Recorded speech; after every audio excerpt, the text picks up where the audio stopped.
Hello students, welcome to my YouTube channel and welcome to NCERT line by line frame problem series. और बेटा इस series में मैं आपके साथ डिस्कस कर रहा हूँ एनसीईआरटी की लाइन बाय लाइन से फ्रेम किए हुए अच्छे अच्छे क्वेश्चंस। बेटा लास्ट टर्म पे हम लोगों ने system of particles and rotational motion में सेकेंड सेशन कंप्लीट कर लिया था। बेटा आज हम लोग स्टार्ट करेंगे अपना थर्ड सेशन। तो उसका क्वेश्चन नंबर 21 ये रहा आपके सामने। कहते हैं which equation is are valid. चार ऑप्शन आपको दे रखे हैं, बताना है कौन सा करेक्ट होगा। ट्राई करिए, स्क्रीन को पॉज कर लीजिए फिर ट्राई करिए। आई होप आपने क्वेश्चन को सॉल्व कर लिया होगा। First option is omega is equal to D theta by D T, मतलब angular velocity will be equal to rate of change of angular displacement. It is correct. And second option is alpha is equal to d omega by dt. Alpha is the angular acceleration and omega is the angular velocity. Angular acceleration equal to rate of change of angular velocity. It is also correct. Third is v is equal to r omega. It is the relation between linear velocity and angular velocity. It is also correct. So option 4 is the correct. It is clear to all of you? Okay, now move on question number 22. Torque is also called. Four options are given: moment of force, couple, both 1 and 2, or none of these. Try to solve it. Which option will be the correct?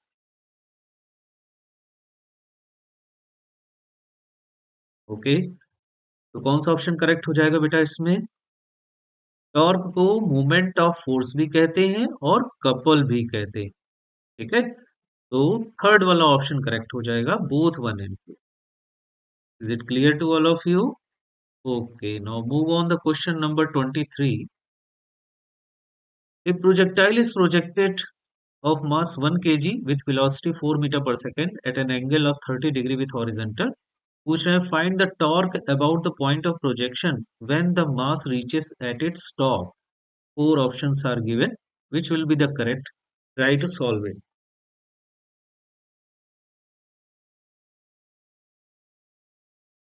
Okay. I hope आपने question को solve कर लिया होगा। जब ये अपने top point पर पहुंचेगा तब इसका टॉर्क निकालना है about the point of projection. तो ध्यान से देखिए, जब टॉप पॉइंट पे पहुंचेगा तो इसका जो फोर्स होगा mg वो इस तरीके से डाउनवर्ड डायरेक्शन में लग रहा होगा। और इसका जो लाइन ऑफ एक्शन है उस पर यहाँ से जब हम परपेंडिकुलर डालेंगे तो ये होगी परपेंडिकुलर डिस्टेंस। परपेंडिकुलर डिस्टेंस जो होगी वो रेंज की हाफ होगी। तो देखो टॉर्क की वैल्यू हो जाएगी mg into perpendicular distance r/2। तो mg/2 और r रेंज को हम लिख सकते हैं u square sine 2 theta upon G. अब वैल्यू पुटअप कर देते हैं। मास देखिए 1 kg दे रखा है प्रोजेक्टाइल का। जी की वैल्यू 10 यूज कर लेते हैं अपॉन 2 इंटू यू स्क्वायर हो जाएगा 4 का स्क्वायर तो 16 और साइन 2 थीटा हो जाएगा साइन 60 की वैल्यू हो जाएगी √3/2 और अपॉन में एक जी और है तो 10 और आएगा। देखो 10 से ये 10 कैंसिल आउट हो जाएगा। ये 2 2 जा 4 से 16 4 टाइम्स चला जाएगा तो ये आ जाएगा 4√3। तो फाइनल आंसर हो जाएगा 4√3। तो सेकंड वाला ऑप्शन इसका करेक्ट हो जाएगा। क्लियर हुआ बेटा सबको? Okay, now move on question number 24.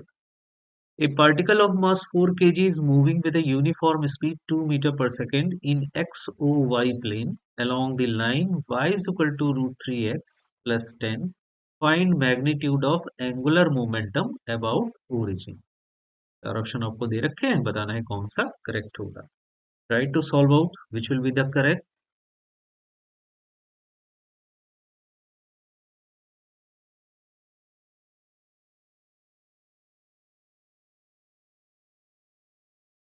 ठीक है, सपोज कर लीजिए ऐसे कि ये एक्स एक्सिस है, ये वाई एक्सिस है और इस लाइन के अलावा पार्टिकल मूव कर रहा है। देखिए स्ट्रेट लाइन की इक्वेशन है y is equal to √3x plus 10। इसको कंपेयर कर दो y is equal to mx plus c से। m मतलब 10 थीटा हो जाएगा और ये वैल्यू हमको दे रखी है देखिए √3 के इक्वल। तो यहाँ से थीटा की वैल्यू आ जाएगी 60 डिग्री। तो इसका मतलब 60 डिग्री की लाइन होगी और इंटरसेप्ट पॉजिटिव दे रखा है 10, तो इसका मतलब इस टाइप की कुछ लाइन होगी। ठीक है, इस टाइप की लाइन होगी। और यहाँ पर इंटरसेप्ट हो जाएगा 10 के इक्वल, ये एंगल दे रखा है 60 डिग्री। अब इस लाइन के अलोंग जो है वो पार्टिकल मूव कर रहा है ना। पार्टिकल जो मूव करता है इस लाइन के अलोंग, मान लीजिए इधर की तरफ चल रहा है, तो इसका मोमेंटम इसी डायरेक्शन में हो जाएगा, p is equal to mv के इक्वल। अब इसके लाइन ऑफ एक्शन पे जो परपेंडिकुलर डिस्टेंस होगी वो ये होगी। ठीक है, तो यहाँ से हम फिर एंगुलर मोमेंटम निकाल पाएंगे ओ पॉइंट के अबाउट यानी ओरिजिन के अबाउट। तो ओरिजिन के about angular momentum L is equal to हो जाएगा linear momentum into perpendicular distance. अब ये परपेंडिकुलर डिस्टेंस कितनी होगी, तो ध्यान से देखिए, ये वाली जो डिस्टेंस है ये 10 के इक्वल होगी। ये एंगल 60 हो गया, इधर का एंगल देखो ये 30 हो जाएगा, तो ये वाला एंगल 60 के इक्वल हो जाएगा। ठीक है, ये एंगल 60 डिग्री के इक्वल होगा। तो ध्यान से देखिए, जो 10 का कॉस कंपोनेंट होगा वही इस लेंथ के इक्वल होगा। ठीक है, तो देखो ये वैल्यू हो जाएगी m, हमको दे रखा है पार्टिकल का कितना है, पार्टिकल का जो m है that is given, m is given 4 kg। So 4 into velocity दे रखी है 2, और इंटू परपेंडिकुलर डिस्टेंस हो जाएगी 10 cos 60। तो 10 cos 60, cos 60 की वैल्यू 1/2, 2 से 2 कैंसिल, तो ये आ जाएगा 40 के इक्वल। तो फोर्थ वाला ऑप्शन उसमें करेक्ट हो जाएगा। ये क्लियर हुआ बेटा सबको? Okay, move on the question number 25। What is the relation between torque and angular momentum? Four option are given. Find out which will be the correct. I hope आपने match करा लिया होगा। तो ध्यान से देखिए, सेकंड वाला ऑप्शन जो है वो करेक्ट हो जाएगा, tau is equal to dl by dt होता है। नेक्स्ट क्वेश्चन पर आते हैं, क्वेश्चन नंबर 26। कहते हैं if total force on the body is zero, then, चार ऑप्शन आपको दे रखे हैं, पूछे कौन सा करेक्ट होगा। Find out which will be the correct.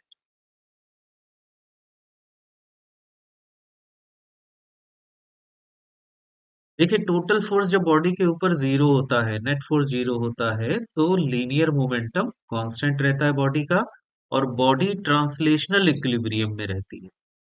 तो इसका मतलब फोर्थ वाला ऑप्शन इसका करेक्ट हो जाएगा, both 1 and 2।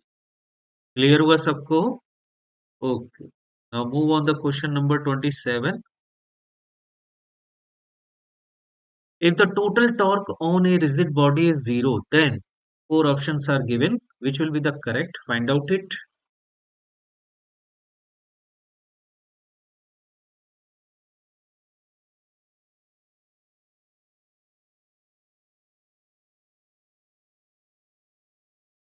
I hope you have solve the question. देखिए, जब टोटल टॉर्क की वैल्यू जीरो होती है तो बॉडी जो है वो रोटेशनल इक्विलिब्रियम में होती है। तो यहाँ पर सेकंड वाला ऑप्शन जो है वो करेक्ट हो जाएगा।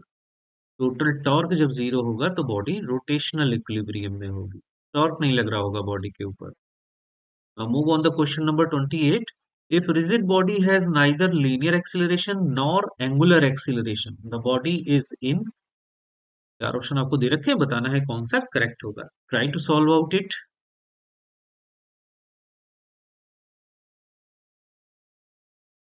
आई होप ये भी क्वेश्चन आपने सॉल्व कर लिया होगा। देखिए, जब बॉडी ना तो लीनियर एक्सिलरेशन में है ना ही एंगुलर एक्सिलरेशन में है, इसका मतलब इस पर नेट फोर्स की वैल्यू भी जीरो है और नेट टॉर्क की वैल्यू भी जीरो है। इसका मतलब ये ट्रांसलेशनल इक्विलिब्रियम में भी है और रोटेशनल इक्विलिब्रियम में भी है। तो जब ऐसा होता है, बॉडी दोनों इक्विलिब्रियम में होती है, तो हम कहते हैं ये इक्विलिब्रियम मैकेनिकल इक्विलिब्रियम कहलाता है, is called mechanical equilibrium. Clear to all of you? Okay. Now move on the question number 29. Statement are given. Movement of a couple does not depend on the point about which you take the movements. The statement is चार option आपको दे रखे हैं, बताना है कौन सा correct होगा। Try to solve it.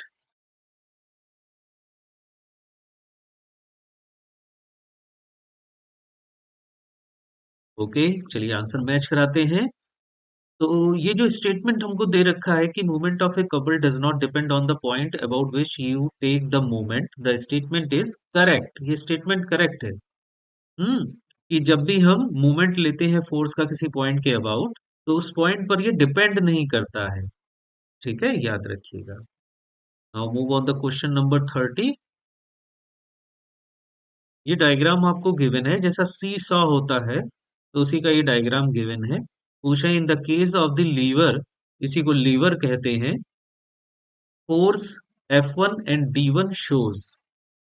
F1 force और D1 जो आर्म है वो क्या शो करती है। चार ऑप्शन आपको दे रखे हैं, बताना है कौन सा करेक्ट होगा। Try to solve it.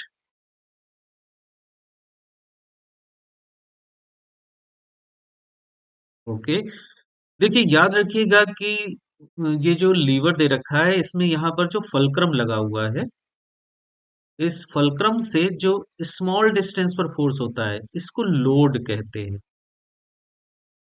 और इसकी आर्म को लोड आर्म कहते हैं।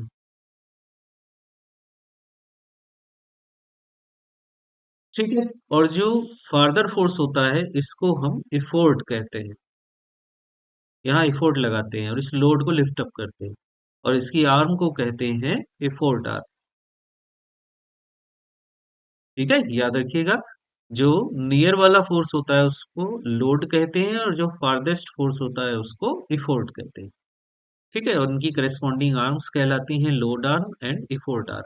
तो यहाँ पर जो फोर्स हमको दे रखा है F1, और उसकी आर्म D1 के बारे में पूछ रहे हैं, तो F1 क्या हो जाएगा, लोड, और उसकी जो आर्म होगी वो लोड आर्म। तो जो थर्ड वाला ऑप्शन दे रखा है that will be the correct option.